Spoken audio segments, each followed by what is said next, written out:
Hello students, मेरे YouTube channel पर आपका स्वागत है। अगर आप अभी क्लास 9th से क्लास 10th में प्रमोट हुए हैं, मतलब अभी अभी आप क्लास 10th में हुए, तो ये वीडियो आपके लिए है। क्योंकि इस वीडियो में मैं आपको मैथ्स का जो है सिलेबस बताऊंगा कि कौन कौन से टॉपिक जो है आपके सिलेबस में है, कौन कौन से चैप्टर आपके सिलेबस में है। ठीक है ना।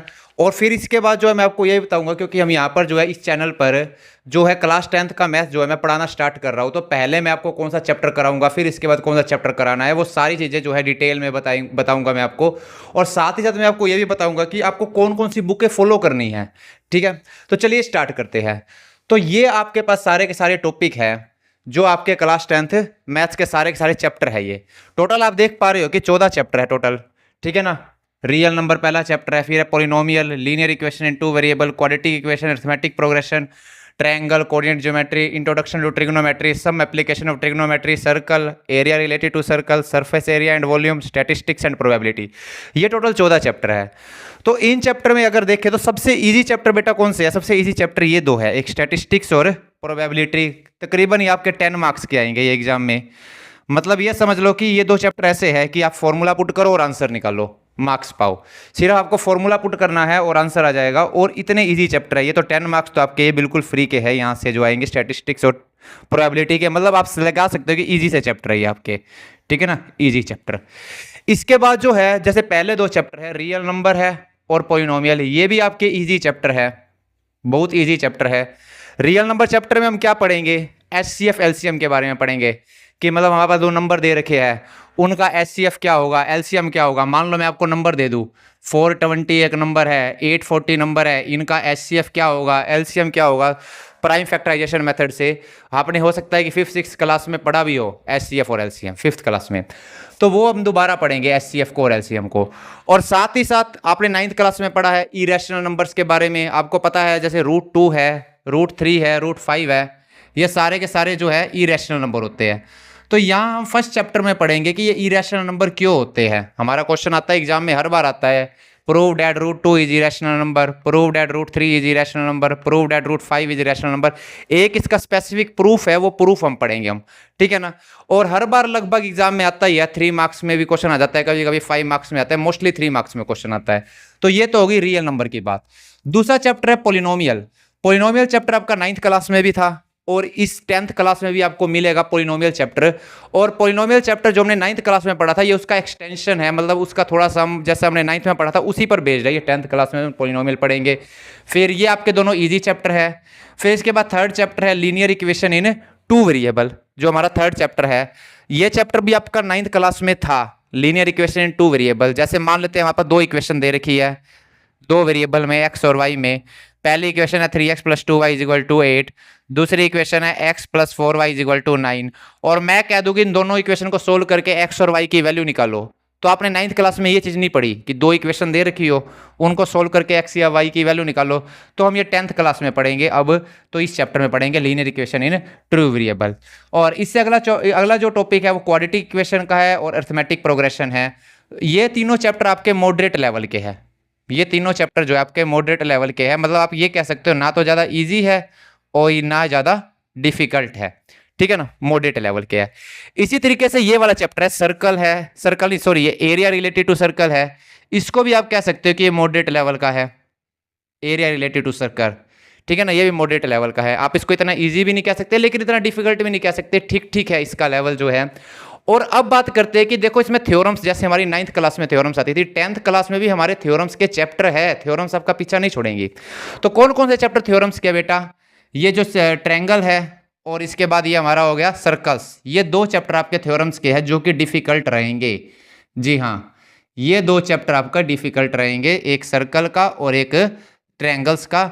ये थोड़े डिफिकल्ट चैप्टर रहेंगे लेकिन ज़्यादा घबराने की जरूरत नहीं है। तो आपको इस चैनल पर जो है पूरा का पूरा जो है सपोर्ट मिलेगा। और ये थ्योरम से रिलेटेड है। हमने 9th क्लास में क्या पढ़ा था? जैसे ट्रायंगल चैप्टर है, 9th क्लास में हम पढ़ते थे ट्रायंगल चैप्टर में कॉन्ग्रुएंट ट्रायंगल्स, दो ट्रायंगल कॉन्ग्रुएंट कब होती है। अब हम 10th क्लास में पढ़ेंगे दो ट्रायंगल सिमिलर कब होती है। खैर वो जब मैं आपको कराऊंगा इस चैनल पर तो आपको धीरे धीरे चीज़ें समझ आने लग जाएंगी। तो ये लेकिन आप अभी समझ के चलो कि थोड़े से डिफिकल्ट चैप्टर है। ठीक है ना। और फिर ये ट्रिग्नोमेट्री, ये आपके लिए बिल्कुल नई चीज़ ऐड होगी, ट्रिग्नोमेट्री, जिसका आपका अभी तक कोई लेना देना नहीं है, ना अपने 9th क्लास में पढ़ी है ना 10th क्लास में। अभी आप पहली बार पढ़ोगे इसको, और ना 8th 7th कहीं भी आपने इसके बारे में सुना नहीं होगा, ट्रिग्नोमेट्री के बारे में। लेकिन आप इसको भी इतना ज़्यादा डिफ़िकल्ट मत समझना, पहली बार करेंगे तो डिफ़िकल्ट लगेगी, लेकिन फिर आसान लगेगी, तो इसको मैं मॉडरेट लेवल में डाल रहा हूँ, ठीक है ना। और कोऑर्डिनेट ज्योमेट्री भी ठीक ठीक टॉपिक है, ईजी टॉपिक है, तो ये ईजी है। तो आप देख पा रहे हो कि अगर मैं ये बात करूं कि सिलेबस कैसा है 10th क्लास का, तो आप कह सकते हो कुछ टॉपिक इजी होते हैं, कुछ टॉपिक डिफ़िकल्ट भी है, कुछ ठीक ठीक लेवल के है। ऐसा हर सब्जेक्ट में ही ऐसा होता है, ठीक है ना। तो ये तो हमने टॉपिक की बात की। अब जब मैं इस चैनल पर जैसे मैं अब वीडियो बनाऊंगा रेगुलर, तो पहले मैं कौन सा टॉपिक कराऊंगा, तो बेटा पहले मैं स्टार्ट करूंगा रियल नंबर से और पॉलिनोमियल से। पहले हम रियल नंबर स्टार्ट करेंगे, इस टॉपिक को सबसे पहले पढ़ेंगे, फिर हम पॉलिनोमियल पढ़ेंगे, ठीक है ना। और इसके बाद बाकी सारे चैप्टर जो है हम कवर करेंगे। तो ये हमारे सारे के सारे चैप्टर हुए जो हमारे 10th क्लास में आने हैं, ठीक है। तो स्टूडेंट्स अब हम बात करते हैं कि हमारे को कौन सी बुक फॉलो करनी है, ठीक है ना। तो जैसा कि सबसे पहली चीज़ है कि एनसीईआरटी तो बेटा हमारे को फॉलो करनी ही है। आप अभी बचपन से जो है एनसीईआरटी पढ़ते आ रहे थे, और एनसीईआरटी अभी भी आपको कंप्लीट करनी पड़ेगी। लेकिन मैं आपको एक बात बता दूं बच्चा, एनसीईआरटी करने पर सिर्फ एनसीईआरटी ही सफिशिएंट नहीं है, आपको एनसीईआरटी के अलावा और बुक्स भी पढ़नी पड़ेगी। ये 9th क्लास नहीं है। 9th क्लास में क्या होता था बच्चा, हम एनसीईआरटी रट लेते थे बच्चे, और एग्ज़ाम देने गए और ठीक है सारा पेपर एनसीईआरटी बेस्ड बना दिया स्कूल वालों ने। लेकिन अब ऐसा नहीं होगा, क्योंकि अब आपकी बोर्ड की क्लास है, तो सिर्फ एनसीईआरटी पढ़ने से काम नहीं चलेगा। एनसीईआरटी पढ़नी है आपको, लेकिन सिर्फ एनसीईआरटी पे डिपेंडेंट नहीं रहना है। एनसीईआरटी के अलावा आपको और बुक्स भी पढ़नी होंगी। कौन सी बुक पढ़नी होगी बेटा, एनसीईआरटी एग्जाम्पलर एक बुक आती है, इसमें से भी आपको कुछ क्वेश्चन करने पड़ेंगे।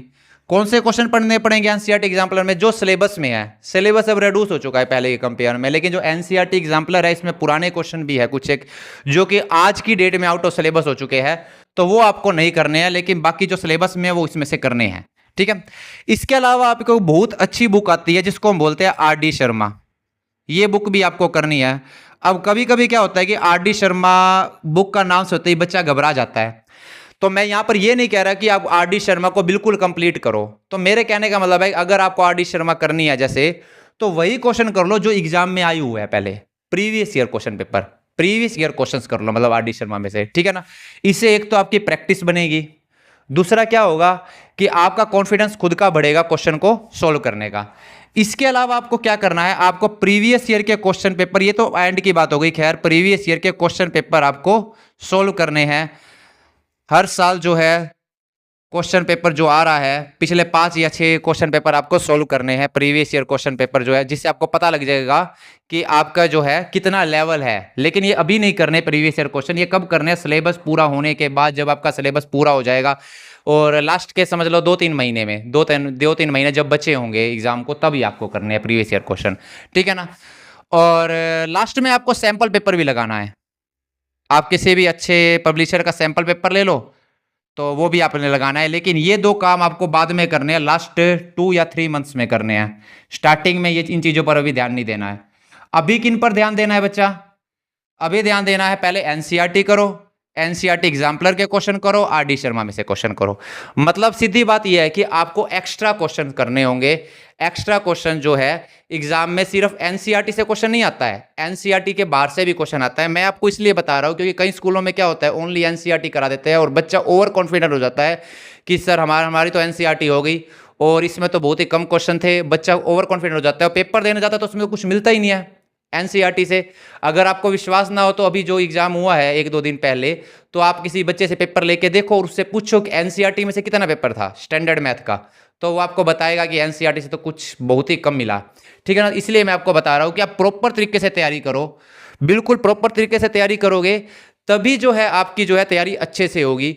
और इस चैनल पर जो है आपको देखो, मैं स्टार्ट हम एनसीईआरटी से करेंगे। अगर मैं अपने इस चैनल की बात करूँ तो इस चैनल पे आपको किस तरीके से जो है मटेरियल मिलेगा पढ़ने का, ठीक है। स्टार्ट हम एनसीईआरटी से करेंगे भाई, एनसीईआरटी का कोई चैप्टर पूरा कर लिया, जैसा कि मैंने अभी आपको थोड़ी देर पहले टॉपिक्स बताया, चैप्टर बताया, तो पहले हम रियल नंबर का चैप्टर करेंगे, ठीक है, चैप्टर नंबर 1, फिर चैप्टर 2, फिर कुछ एक चैप्टर एनसीईआरटी से करने के बाद मैं आपको कराऊंगा एक्स्ट्रा क्वेश्चन। एक्स्ट्रा क्वेश्चन का क्या मतलब है सर जी, एक्स्ट्रा क्वेश्चन का मतलब है कि वो क्वेश्चन जो कि एग्जाम में पहले आए हुए हैं, जो पहले एग्जाम में आए हुए हैं, आप वो क्वेश्चन कर लेना और फिर आप जब वो क्वेश्चन कर लोगे तो इसके बाद आप देखोगे कि आपका जो है मतलब जब आप एंड में जब सैंपल पेपर वगैरह लगाओगे तो आप देखोगे कि आपका स्कोर जो है काफ़ी ज़्यादा अच्छा आने लगा है। ठीक है, तो अगर आपको ये वीडियो अच्छी लगे तो मेरे इस चैनल को सब्सक्राइब कर लेना और ज़्यादा से ज़्यादा इस वीडियो को शेयर करना, ठीक है ना। और साथ ही साथ आप इस चैनल को सब्सक्राइब कर लेना, क्योंकि जो है मैं लगातार जो है क्लास 10th मैथ्स के जो चैप्टर्स की है उसकी जो टीचिंग वीडियोज़ है मैं इस चैनल पर अपलोड करता रहूँगा।